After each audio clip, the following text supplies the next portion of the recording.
الحمد للہ رب العالمین والصلاة والسلام علی رسولہ النبی الکریم وعلی آلہ واصحابہ واہل بیتہ اجمعین، اما بعد۔ ریاض الصالحین باب نمبر 195 195، عنوان ہے فرض نمازوں کے ساتھ سنن موقدہ کی فضیلت۔ پہلی حدیث ہے ام المومنین حضرت ام حبیبہ بنت ابی سفیان رضی اللہ تعالی عنہا بیان کرتی ہیں کہ میں نے رسول اللہ صلی اللہ علیہ وآلہ وسلم کو فرماتے ہوئے سنا،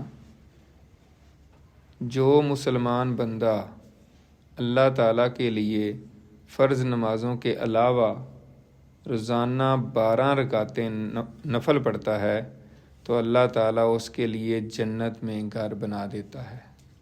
سبحان اللہ۔ یا اس طرح فرمایا، اس کے لیے جنت میں گھر بنا دیا جاتا ہے۔ مسلم شریف کی یہ حدیث ہے۔ اس کی تشریح یہ ہے کہ یہ 12 جو رکعتوں کا کہا جا رہا ہے، یہ اصل میں ساری نمازوں کی جو سنتیں ہیں، سنت موقدہ جو ہیں، وہ ٹوٹل جو ہے نا وہ 12 بنتی ہیں۔ تو اس لیے سنتوں کا اہتمام کرنا کتنا ضروری ہے، اور جو لوگ کہتے ہیں جی بس فرضی کافی ہیں، تو ان کے لیے اس حدیث میں کافی بڑا سبق ہے۔ اور بعض روایات میں، یہاں پہ تو نہیں ہے، بعض روایات میں بھی آتا ہے، اور اس کی تشریح میں جو علماء نے لکھا ہے کہ یہ ایک طرح سے دن کا تہجد ہے، یعنی جو بندہ رات کو تہجد نہیں پڑھ سکتا تو یہ 12 رکعتیں وہ دن کو پڑھ لیتا، تو ایک طرح سے وہ دن کا ایک طرح سے اس کا تہجد ہے۔ یہ تہجد کا متبادل ہے جو بھی علماء نے لکھا ہے۔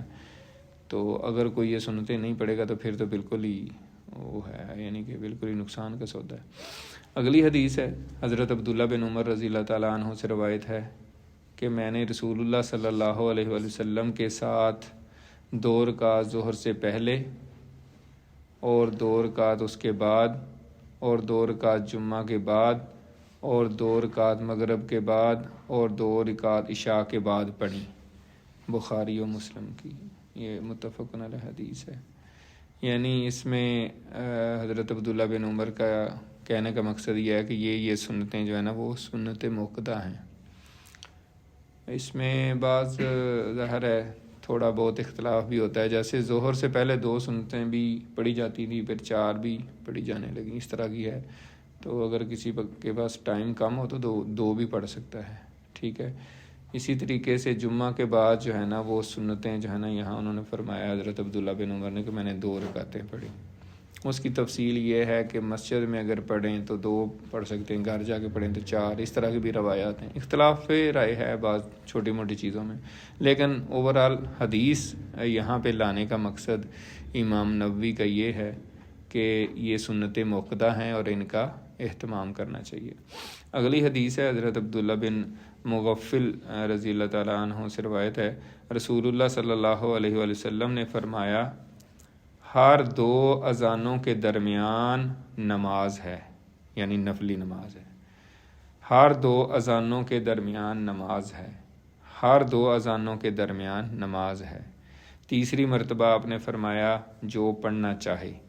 بخاری اور مسلم کی یہ بھی متفق علیہ حدیث ہے۔ 2 اذانوں کے درمیان کا مطلب یہ ہے کہ جب ایک اذان ہوتی ہے اور جب اقامت ہوتی ہے تو اس دورانیے کے اس ڈیوریشن میں نماز نفل، کوئی بھی نفل آپ پڑھ سکتے ہیں، ٹھیک ہے، ہر نماز میں۔